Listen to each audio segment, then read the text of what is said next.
नमस्कार मित्रों, जोहार। मैं दीपक कुमार DRGP 82 चैनल पर आपका स्वागत करता हूं नए जानकारी के साथ। झारखंड में जो जनगणना का कार्य शुरू हो चुका है, 1 से 15 तारीख तक स्वगणना और 16 तारीख से आपका 14 जून तक मकान सूचीकरण ब्लॉक तैयार करना है, मकान का गणना करना है पहला चरण में। और ये सभी गणना जो है वो HLO ऐप के माध्यम से होने वाला है। HLO ऐप में हम लोग कैसे 1 से 34 तक के प्रश्नों को हल करेंगे, डालेंगे उसमें, उन्हीं सभी बिंदुओं पर हम लोग चर्चा करेंगे इस वीडियो में। आप सभी का, जब आप HLO ऐप, ट्रेनिंग ऐप की बात नहीं कर रहा हूं, जो फाइनल ऐप जिस पर आपको मकान गणना करना है, इस तरह से उसका इंटरफेस आ जाएगा। यहाँ पर अगर आप देखेंगे तो आपका ब्लॉक दिखेगा आपको, ठीक है।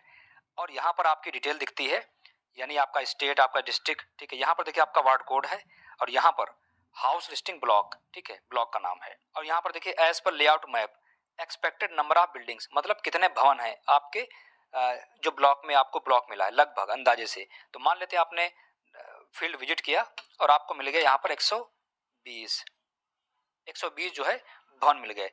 अब हम जानते हैं 120 भवन होंगे तो हर भवन में कम से कम 2 जनगणना मकान तो होंगे ही, ठीक है। किसी में 3 हो सकते हैं, 4 हो सकते हैं, तो लगभग मान लेते हैं 3, तो 12 36, लगभग 360 जो है हमारे क्या हो गए, ये हो गए सेंसस हाउसेस, ठीक है, मतलब जनगणना मकान हो गए। परिवार की बात बाद में करेंगे। अभी इतना करने के बाद आप हाउस लिस्ट ऑपरेशन पे जब आगे बढ़ेंगे तो अब इस तरह से ऐप ओपन हो जाती है, ठीक है। आप देख सकते हैं, अब मैं आपको हिंदी में समझाऊंगा, ठीक है। मकान सूची ब्लॉक नंबर आपका अलॉट नंबर है, अलॉट हो गया है। अब देखिए मकान सूची की प्रविष्टि, अब आप देखेंगे यहाँ पर मकान सूची ब्लॉक नंबर आ जाएगा, ठीक है। और यहाँ मकान सूची की प्रविष्टि, हमें इसी ऑप्शन पे जाके मकानों की गणना करनी, भवनों की गणना करनी, ठीक। चलिए इस पे क्लिक करेंगे। कुछ इस तरह से सबसे पहला जो है पेज ओपन हो जाता है। ऊपर देखिए लाइन क्रमांक दिया हुआ है, नंबर 2 पे भवन नंबर है, ठीक है। ये भवन नंबर आपका हो गया। फिर देखिए यहाँ पर भवन नंबर दर्ज करना होता है, अभी समझाएंगे क्या है। यहाँ पर देखिए दोहराएं बटन लिखा हुआ है। नंबर 3 पर आप देखेंगे जनगणना मकान संख्या लेकिन नंबर लिखा हुआ है, और यहाँ पर लिखा है दोहराएं, जो कि अभी हाइड है। अब साथियों वन बाय वन सारी चीजों को समझेंगे। सबसे पहले लाइन क्रमांक जो है, ये जो है निष्क्रिय रहता है, डिसेबल रहता है, इससे हमें कोई मतलब नहीं, क्योंकि जब जब आप भवन संख्या जोड़ेंगे, जनगणना मकान एडिट करेंगे, वो सारी संख्या बदलती रहेगी। इसीलिए इसको हमें सोचना ही नहीं ना, देखना है, इस पर ध्यान नहीं जाना चाहिए हमारा। नंबर 2 भवन नंबर। अब भवन नंबर क्या है, देखिए भवन नंबर के आगे साफ साफ लिखा हुआ है नगर पालिका या स्थानीय प्राधिकरण या जनगणना संख्या। जैसे कि आप एक मकान पर गए, ठीक है, और उस मकान पर लिखा हुआ था, साफ साफ लिखा था BN 426, मतलब इसका जो भवन नंबर था वो BN 426 था। मान लेते हैं BN 426 आपने यहाँ पर लिख दिया, ठीक है। भवन में मान लेते हैं एक ही परिवार था, ठीक, एक परिवार रहता है। तो आपको क्या करना है, अब आप सोचेंगे कि लोग तो यहाँ भवन नंबर पर एक लिख रहे हैं, एक नंबर दे रहे हैं, एक लिख देते हैं। ये जरूरी नहीं, अगर उस भवन को कोई नंबर पहले से अलॉट है नगर पालिका द्वारा, जैसे कि मैंने भी बताया आपको, तो आपको वही नंबर डाल देना है। अगर अलॉट नहीं है तो आप एक डाल देंगे, क्योंकि पहला भवन नंबर हमने गणना कर रहे हैं, ठीक है, ठीक। तो मान लेते हैं वो आप समझ गए, डाल देंगे। डालने के बाद ये दोहराए बटन है, ये अभी हाइड होगा। जिस तरह से ये वाला हाइड है, इसी तरह से ये भी हाइड होगा, ठीक, क्योंकि सबसे पहला मकान भवन को हम जनगणना करने जा रहे हैं, ठीक। अब देखिए एक कर दिया हमने, मान लिया कि हमारा जो पहला है उसमें सिर्फ एक भवन है, ठीक है, उस भवन में एक परिवार रह रहा है, मतलब एक जनगणना मकान है वो, ठीक, सुनते रहिएगा। तो हम क्या करेंगे, अब इस नए वाले बटन पर क्लिक करेंगे। जैसे हमने नया पे क्लिक किया, देखिए जनगणना मकान नंबर अलॉट हो गया अपने आप। अब आपको बता दें, बहुत से लोग सोच रहे हैं कि यहाँ पर हमको टाइप करना पड़ेगा 0001, क्योंकि हम जानते हैं जनगणना मकान जो हमेशा 4 डिजिट का होगा। टाइप नहीं किया जाएगा, जैसे आपने नया पे क्लिक किया ऑटोमेटिक ये वाला अपने आप क्रमांक भर देगा, ये ठीक भर दिया।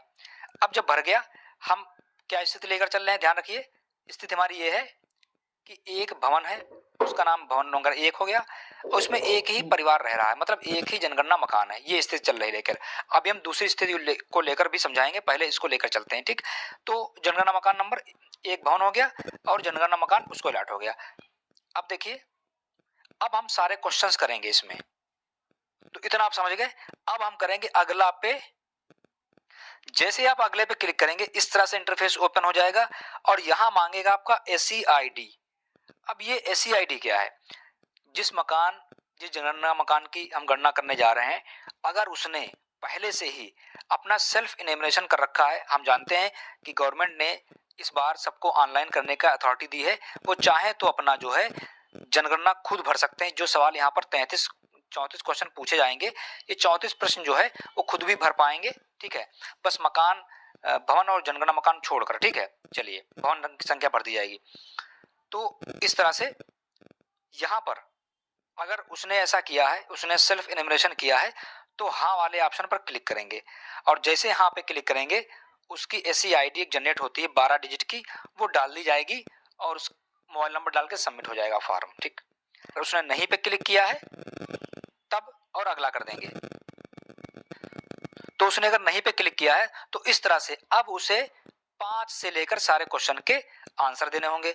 अब इसमें देख लें, जनगणना मकान की दीवार में प्रयुक्त प्रमुख सामग्री कौन कौन सी है, ठीक है। जो भी हो सामग्री, अब सामग्री के लिए आपको क्या करना है, अगर कोई मकान बना है, ठीक है, उसमें परसेंटेज देख लें। अगर परसेंटेज फूस का ज्यादा है, कच्चे का ज्यादा है, तो वही लगाया जाएगा। इसे पता चले कि नीचे का पोर्शन जो है 75% पक्का है, बाकी फिर 25% जो है वो कच्चा है, तो अपने हिसाब से देख लें, ठीक है।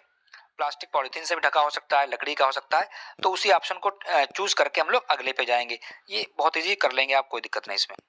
इसके बाद में 6 नंबर देखेंगे, जनगणना मकान की छत में प्रयुक्त प्रमुख सामग्री, ठीक है।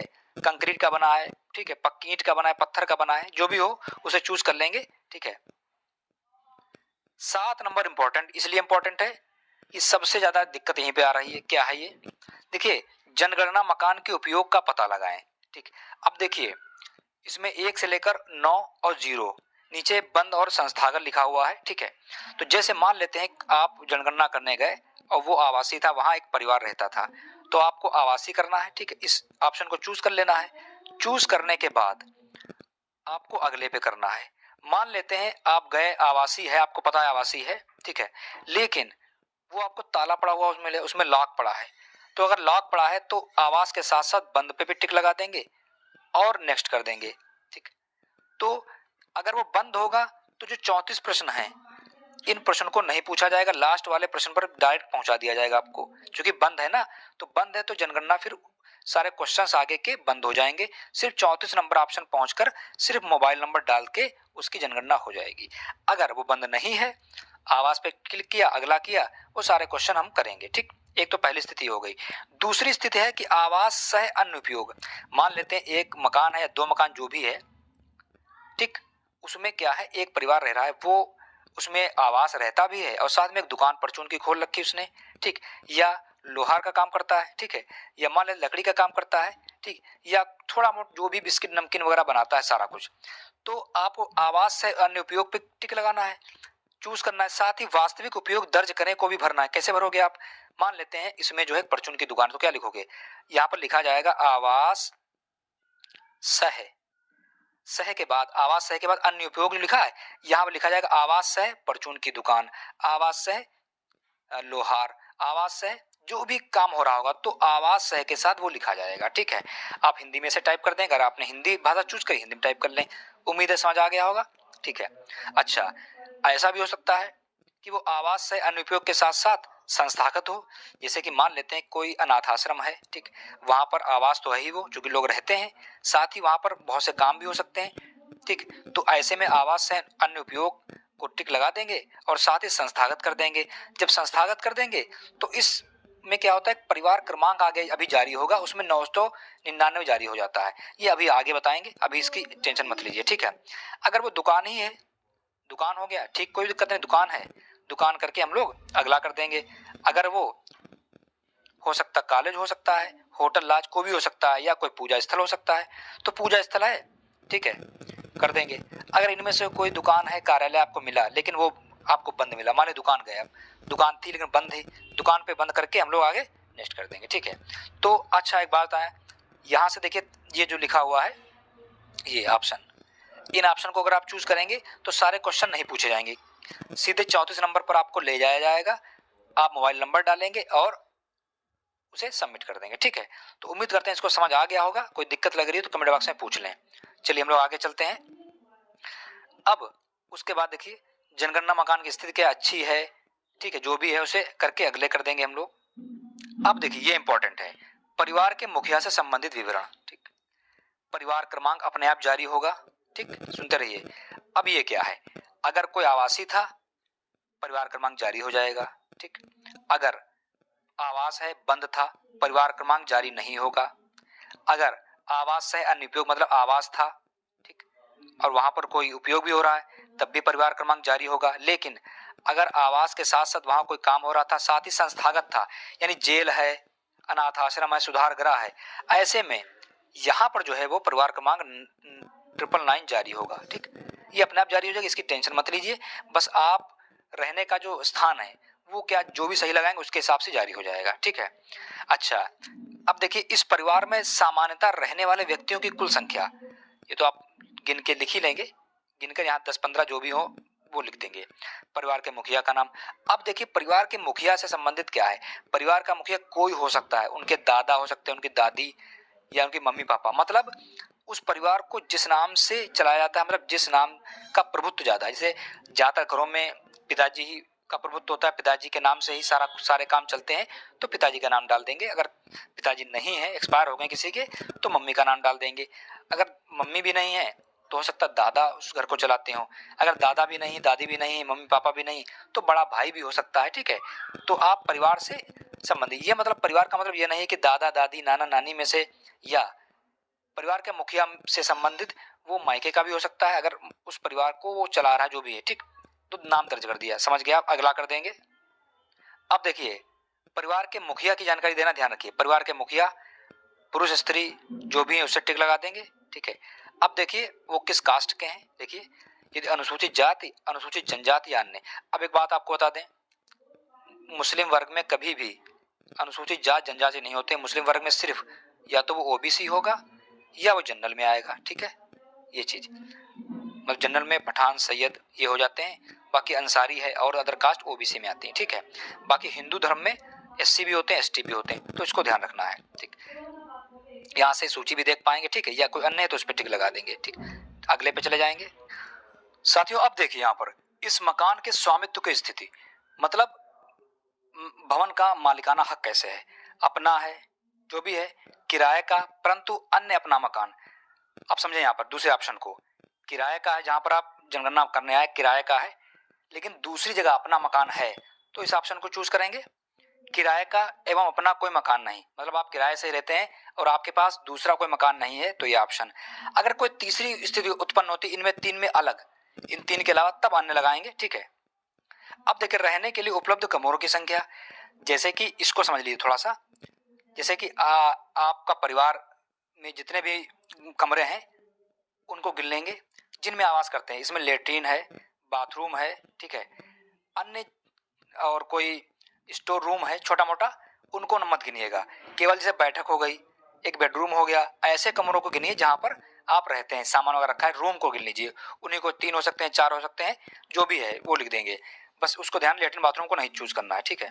तो साथियों हमने 14वें पॉइंट को देख लिया, ठीक है। अब हम देखते हैं 16वां पॉइंट, ये बहुत इंपॉर्टेंट है क्योंकि यहाँ पर पूछा गया है इस परिवार में रहने वाले विवाहित दंपतियों की संख्या, मतलब कितने जोड़े हैं, ठीक है, पति पत्नी के साथ। अब अगर हम इस इमेज को देखते हैं, देखिए पहला केस ये हो सकता है, एक पुरुष है, अगर उसकी 2 पत्नियां हैं इस तरह से, तो यहाँ पर एक पुरुष का एक पत्नी के साथ एक दंपति कहलाएगा, इसी तरह से एक पुरुष का दूसरी पत्नी के साथ भी एक दंपति कहलाएगा, तो कुल कितने दंपति हो जाएंगे, 2 हो जाएंगे। इसके विपरीत अगर एक स्त्री है, उसके 2 हस्बैंड है इस तरह से, तो देखिए सिर्फ एक ही दंपति कहलाएगा। अगर विधवा है जिसमें पति का देहांत हो गया है, तो कुल दंपति परिवार में 0 होंगे। इसी तरह विधुर है तो उसका कोई जोड़ा नहीं बन रहा, तो ऐसे में कुल दंपति 0। अच्छा, अगर मम्मी पापा है केवल और परिवार में किसी की शादी नहीं हुई, तो वहां पर मम्मी पापा के साथ एक दंपति जोड़ा तैयार माना जाएगा। इसी तरह से परिवार में मम्मी पापा है, एक दंपति हो गए, अगर उन्होंने बेटे की शादी कर दी है तो बेटा बहू मिलकर एक दंपति बनाएंगे, तो इस तरह से उस परिवार में 2 दंपति हो जाएंगे अगर परिवार अलग अलग नहीं है, ठीक है। तो इस तरह से स्थिति क्लियर हो गई होगी, तो यहां पर हम इसी तरह से संख्या दर्ज कर देंगे। चलिए आगे पे जाते हैं। अब देखिए पेयजल का मुख्य स्रोत क्या है, ये आप अपने हिसाब से समझ लें, कोई कठिन नहीं है, ठीक है। नल का पानी उपचारित स्रोत से, मतलब नल का पानी आ रहा है लेकिन वो उसको फिल्टर करके मिल रहा है, साफ सुथरा पानी मिल रहा है, तो ये हो जाएगा, ठीक है। कुआं है, हैंडपंप है ना, झरना है, सील बंद पैकेट या बोतल का पानी लेते हैं, ठीक है। तो इस तरह से बोतल का पानी का मतलब ये है कि जो आपके यहाँ टैंकर से पानी आता है ना, बोतलों में, छोटी छोटी बोतलों में पानी होता है, 20 रुपए बोतल पानी लेते हैं, तो इसमें कंडीशन में आ जाएगा, ठीक है, वो फिल्टर पानी होता है। बाकी बहुत सी जगह टैंक तालाब से भी लेते हैं, इस तरह से जो भी है वो देख लेंगे, ठीक। अगला पे चले जाएंगे। अब देखिए पेयजल स्रोत की उपलब्धता क्या है। यहाँ परिवार के निकट का अर्थ मतलब शहरी क्षेत्र के लिए 100 मीटर और ग्रामीण क्षेत्र 500, परिसर के अंदर है या अपने परिसर का मतलब मकान जो भवन बना हुआ है, ठीक है, उसके बाहर है कहीं दूर, ठीक है, तो कितनी दूर है वो देख लीजिए, यहाँ पर दिया हुआ है, उससे कोई दिक्कत नहीं, ये हो जाए कर लोगे अभी। अब प्रकाश का मुख्य स्रोत क्या है, मतलब वहां पर जो घरों में लाइट हो रही है वो क्या है, उसका स्रोत क्या है, उसका स्रोत बिजली, यानी घर में कनेक्शन है बिजली का, उससे हो रही नहीं है, मिट्टी के तेल से ही आप प्रकाश कर रहे हैं, डिब्बी लैंप जला रहे हैं, या आपके सोलर पैनल लगे हैं, सौर ऊर्जा के माध्यम से कर रहे हैं, या कोई अन्य तेल का मतलब जिसे कोई खाने का तेल हो सकता है, जैसे कि आप सरसों के तेल से दिया जला रहे हैं, उससे प्रकाश कर रहे हैं घर पर, ऐसी कंडीशन आ सकती है। बहुत से परिवार ऐसे भी हैं। या प्रकाश रहित है, यानी प्रकाश ही नहीं है, अंधेरे में ही आप रहते हैं, ठीक है। इस तरह से जो भी ऑप्शन चूज करके हम लोग अगले पे चले जाएंगे। शौचालय की सुलभता। शौचालय परिवार के लिए, केवल अकेले परिवार के लिए, एक परिवार जैसे रहता है, मान लीजिए एक परिवार, उस परिवार में रहे वो अपने परिवार के लिए अगर है, या टॉयलेट अन्य परिवार के साथ साझा भी होता है, पता चले 2 परिवार साझा कर रहे हैं। सार्वजनिक शौचालय मतलब इसका मतलब ये है जैसे आपका परिवार है, उसकी जनगणना हो रही है, तो आपका जो टॉयलेट है एक परिवार का, क्या वो टॉयलेट कोई दूसरा परिवार भी इस्तेमाल कर रहा है, तो ये लिखा अन्य परिवार के साझा के साथ। सार्वजनिक का मतलब सभी लोग यूज करते हैं, ठीक है, नहीं खुले में है, ठीक है, तो जो ऑप्शन होगा उस पर यहाँ पर लगा लेंगे हम लोग, अगले पे कर देंगे। अब शौचालय का प्रकार क्या है, पाइप सीवर पद्धति वाला है, सेप्टिक टैंक है, या अन्य पद्धति, ये आप देख लें। 2 गड्ढा शौचालय में स्लैब के साथ उन्नत हवादार गड्ढा है, स्लैब के बिना खुला गड्ढा है ना, 1 गड्ढा शौचालय है, ठीक, शौच नहीं है तो 0 लगा देंगे, ठीक, अगला कर देंगे। इसी में सर्विस शौचालय वाला ऑप्शन भी है, देखिए, मानव मलमूत्र व्यक्ति द्वारा हटाया जाता है ना, पहले ऐसा होता था, ठीक है, कोई व्यक्ति आता था और उसे साफ करके भर के ले जाता था। मानव मलमूत्र हटाने की जानवरों का उपयोग, कई जगह ऐसा भी हो सकता है कि जानवरों को छोड़ दिया गया, सुअर को या पिग को छोड़ दिया गया, वो साफ चट कर जाती थी, ऐसा भी होता था। मानव मलमूत्र हटाने खुली नालियों का, बहुत जगह क्या होता था, नालियों में बहा दिया जाता, ऐसा भी होता है, तो जो कंडीशन है उसको चूज करके अगला करेंगे हम लोग। अब देखिए गंदे पानी की निकासी किससे जुड़ी हुई है। जो गंदा पानी घर का आ रहा आपका वेस्ट वाटर, वो वेस्ट वाटर का मतलब लेट्रिन का पानी से नहीं है, यानी किचन का पानी है, धुलाई का पानी, उसके बात की जा रही है। ढकी नाली से हो रहा है, खुली नाली से है, या किसी भी नाली से नहीं, ठीक है। पता चले आपने घर में गड्ढा खोद लिया, उसी में गंदा पानी करते हैं, सूख जाता है, जो भी है, तो ढकी नाली से हो रहा है, तो जो भी ऑप्शन है चूज कर लेंगे, जो आपका वेस्ट वाटर घर का पानी जा रहा है कहाँ जा रहा है, ठीक है। इसको देखेंगे परिसर के अंदर स्नान सुविधा, आपके घर में बाथरूम है तो स्नान गृह लगा देंगे। छत के बिना आता एक नहाने का स्थान बना लिया, छत नहीं है, ठीक, हाँ पे नहीं है, नहाने का स्थान ही नहीं है तो नहीं लगा लेंगे। अब देखिए यहाँ पर रसोई घर और LPG PNG gas connection, LPG है ये घरों में कनेक्शन नहीं पाइप से आता, वो पीएनजी कनेक्शन हो जाता है। रसोई घर में खाना बनाते हैं, अगर आपके घर में किचन है तो अगर उसमें एलपीजी कनेक्शन है तो ये अलर्ट लगा लेंगे। अगर आपके घर में रसोई है, किचन है, लेकिन कनेक्शन नहीं है तो ये लगा लेंगे। है घर के भीतर खाना पकाते हैं परंतु रसोई घर में नहीं है, जो भी ऑप्शन चूज कर लेंगे। खुले में खाना बनाते हैं और बहुत से यहाँ किचन नहीं है, ठीक है, बाहर मैदान में खाना बना रहे हैं, जैसा भी हो उसे चूज कर लेंगे, ठीक। खाना पकाते हैं नहीं, बाहर से खाते हैं तो ये लगा लेंगे। खाना पकाने के लिए उपयुक्त ईंधन क्या है जलाऊ लकड़ी है, पता चले जंगल से लकड़ी बीन लाए। फसल का अवशेष, पता चले फसल की जो धान की भूसी है ना, और इस तरह से जो उसका रेजिड्यू बचता है ना, वो सारा कुछ जलाने के लिए करते हैं, ठीक है। गोबर यूज करते हैं, पक्का कोयला, कच्चा कोयला, मिट्टी का तेल भी हो सकता है, या एलपीजी, बहुत से केसेस में एलपीजी होगा, ठीक है, या इंडक्शन से बनाते हैं, बिजली से बनाते हैं, इंडक्शन वगैरह यूज करते हैं, या बिजली से हीटर वगैरह यूज करते हैं। सौर ऊर्जा से बनाते हैं, सोलर पैनल लगा हुआ है, उससे सोलर कुकर वगैरह है, या गोबर बायोगैस से बनाते हैं, या अन्य कोई इनमें से, उसे चूज करें, अगला पे जाएंगे। अब देखिए ये ध्यान देना है, रेडियो ट्रांजिस्टर। अब अगर रेडियो ट्रांजिस्टर आपके पास है परंपरागत वाला पुराना वाला तो टिक लगा देंगे। ठीक, अक्सर लोगों के घर ये नहीं होगा। ठीक, अगर रेडियो ट्रांजिस्टर मोबाइल में तो होता ही है सबके पास, तो मोबाइल लगा देंगे। ठीक, अगर परंपरा रेडियो सेट भी नहीं है, मोबाइल भी नहीं है, लेकिन कोई अन्य उपकरण है जैसे कि वीसीआर हो सकता है या कोई दूसरी डिवाइसेस भी आती हैं जिसमें से अब रेडियो ट्रांजिस्टर की सुविधा होती है, तो वो लगा देंगे। अगर ये कुछ है ही नहीं तो फिर नहीं लगा देंगे। ठीक है, अब देखिए टेलीविजन, टेलीविजन अगर आपके पास है, हाँ तो ठीक, नहीं तो नहीं लगा देंगे। अब है अगर, तो देखिए उसमें क्या दूरदर्शन मुफ्त डिश आ रही है, इस पर टिक लगा देंगे। अन्य डीटीएच कनेक्शन जैसे मतलब आप टाटा स्काई ले रखा है, एयरटेल का ले रखा है, जियो किसी कंपनी का ले रखा है, उसको लगा देंगे। केबल, पहले केबल कनेक्शन चलता था ना, तार वाली कनेक्शन, अगर वो है तो वो, अगर इनमें से कुछ नहीं है, कोई दूसरा कनेक्शन हम ले रखा है किसी दूसरे तरीके का, तो वो लगा देंगे। ठीक है, अगला पे जाएंगे। इंटरनेट सुविधा, अगर आपके घर इंटरनेट सुविधा है, मोबाइल में स्मार्टफोन में ज़्यादातर लोगों के यहाँ होगी, तो ये लगाएंगे। किसी के मोबाइल स्मार्टफोन है नहीं, लैपटॉप में ही है तो लैपटॉप लगा देंगे।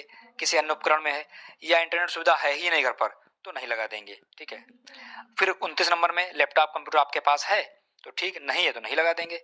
अगले पे जाएंगे। अब देखिए यहाँ पर टेलीफोन और मोबाइल स्मार्टफोन, इसका मतलब क्या है, पहले याद करो इस तरह से फोन हुआ करते थे।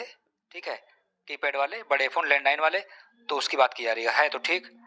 अगर केवल मोबाइल है, स्मार्टफोन है, तो ये लगा देंगे। अगर केवल साधारण मोबाइल है, ये लगा देंगे। दोनों इस पे लगा देंगे, नहीं है ही नहीं तो इस पे लगा देंगे, जो भी है। साइकिल, स्कूटर, मोपेड में साइकिल है, साइकिल लगा देंगे, स्कूटर है तो स्कूटर है, जो भी है। ठीक है, दोनों है, दोनों लगा देंगे। अगर ठीक, फिर देख कार जीप में आ गया 32 नंबर में, कार जीप वैन है तो ठीक। अब एक बात बताइए, जैसे कि मान लीजिए कोई आदमी है जिसके पास कार जीप, उसके नाम है तो उसका तो लिखा जाएगा परिवार में। अगर पता चले आप दूसरी चला रहे हैं, आपके पास है नहीं, तो आप अपने साथ मत जोड़िए, क्योंकि वो अगर एक मान ले मालिक ने नौकर को कार दे रखी, नौकर चलाता है और नौकर के घर की जनगणना हो रही, तो नौकर अपने में शामिल ना करे। क्यों ना शामिल करे? क्योंकि अगर अपने में वो शामिल कर लेगा तो जो कार मालिक की जब जनगणना होगी तो कार मालिक अपने में तो उसको गिनाएगा कि मेरे नाम है, तो एक कार दो दो जगह इनरोल हो जाएगी। तो जिसके नाम कार है उसी परिवार में जुड़नी चाहिए। ठीक है, अगला कर देंगे। परिवार द्वारा उपयोग किए जाना मुख्य अनाज, मुख्य अनाज का मतलब क्या होता है? उत्तर प्रदेश में, उत्तर भारत में हम लोग जैसे चावल गेहूं ज्यादा यूज करते हैं, तो इनमें ज्यादा जो यूज करते हो, अगर आप ज्यादा चावल खाते हैं तो चावल लगा दीजिए, अगर ज्यादा गेहूं तो ज्यादा गेहूं। बहुत से क्षेत्र में ज्वार को ज्यादा यूज किया जाता है। ठीक है, तो ज्यादा जो यूज किया जा रहा है, पता चले 75% आप गेहूं यूज करते हैं, 25% चावल यूज करते हैं, तो आप गेहूं लगाइएगा जो ज्यादा परसेंटेज में यूज करते हैं। ठीक, अगला पे जाएंगे। अब देखिए सब भर लेंगे, मोबाइल नंबर डाल देना आपको, क्या मोबाइल नंबर आपको डाल देना है। ठीक है, यहां से उसे सबमिट कर देंगे। मोबाइल नंबर नहीं है तो 00 को बताया गया हो, आपको टाइप करके डाल देना है, वो ले लेगा। ठीक है, वो भी आपने फॉर्म फिल किया, उसकी समरी आएगी आपके पास। देखिए आपने जो भरा था उसको एक बार देख लें। ठीक, नंबर 3 चबर 5 सारे क्वेश्चन को देखते चले जाएंगे हम लोग। ठीक है, फिर यहाँ पर देखिए लैपटॉप नहीं है। ठीक है, इस तरह से सारे क्वेश्चन आ गए। 34 नंबर मोबाइल फिल कर दिया। जब ये डेटा सही से देख लेंगे, ठीक है, अब हम लोग करेंगे यहाँ पर, चाहे तो रद्द कर सकते हैं, इसे रिजेक्ट भी कर सकते हैं। देखिए पुष्टि करें, पुष्टि करें पे क्लिक करेंगे हम लोग, तो देखिए इस तरह से डेटा सफलतापूर्वक जोड़ा गया, ये आ जाएगा। ठीक, जोड़ा गया। फिर से हमें अब जनगणना करनी है, ठीक, अगले मकान के लिए। ठीक है, चलिए अभी हम बताएंगे आगे। अब आगे और कौन कौन से फीचर हैं। ठीक है, चलिए हम लोग जैसे बैक चले जाएंगे। जब बैक चले जाएंगे कुछ इस तरह से इंटरफेस देखेगा। अब देखिए हमको डेटा सिंक कैसे करना है। जैसे कि मान लिया हमने 5 भवनों की जनगणना कर ली, सिंक करें, सिंक करें क्लिक करेंगे हम लोग। अब देखिए यहां से पुष्टि करेंगे और यहाँ पर अपना जो है इस तरह से साइन कर देना है। ठीक, साइन करने के बाद सेव करें और सिंक करेंगे। ठीक है, देखिए क्या लिखा है, डेटा सफलतापूर्वक समक्रमित हो गया है, मतलब सिंक कर दिया गया है। ठीक है, ठीक है पे क्लिक कर देंगे। अब साथ देखिए सारांश भी हम देख सकते हैं, यानी जो भी हमने किया है वो सारा डेटा एक साथ दिख जाएगा हमको। किस तरह? देखिए देखिए यहाँ पर सारांश में क्या दिख रहा है आपको, कुल जनगणना मकान 2 किए गए। ठीक है, कुल सामान्य परिवार 2 है, पूर्ण 0 है, अपूर्ण 1 है, हटाए गए 1, जो भी काम करते जाएंगे। साथ ही नीचे हर देखिए एक भवन नंबर किया गया, ठीक, जनगणना मकान नंबर दिख रहा है आपको, सिंक कर दिया गया, दूसरा दिखेगा, तो जो सिंक कर दिया गया वो सिंक दिखेगा, जो नहीं किया गया वो दिखेगा सिंक नहीं है। ठीक है, इस तरह से आप ये स्थिति भी देख पाएंगे। अब देखिए जब सारा कार्य हो जाएगा, कंप्लीट हो जाएगा, तो पूर्ण के रूप में चिन्हित करने वाला ऑप्शन जो है इस पर क्लिक करेंगे। यहाँ देखिए क्या इस एचएलबी का कार्य पूर्ण हो गया है, इसको देखें। मैं इस एचएलबी में मकान सूचीकरण कार्य पूर्ण होने की पुष्टि करता हूं तथा तथा प्रमाणित करता हूं कि इस एचएलबी में न तो कोई संरचना और ना ही कोई परिवार गणना के लिए शेष है। इस पर टिक लगा के यहाँ साइन करेंगे हम लोग और सबमिट कर देंगे। ठीक है, जब सबमिट कर देंगे सबमिट हो जाएगा। अगर कोई इनकम्प्लीट है तो देखिए एरर आपके पास ऐसी आएगी, नजरी नक्शे के अनुसार आपने सभी जनगणना मकान पूर्ण नहीं किए हैं, कृपया आगे बढ़ने से पहले उन्हें पूर्ण करें। ठीक लगा के सबमिट कर देंगे। ठीक।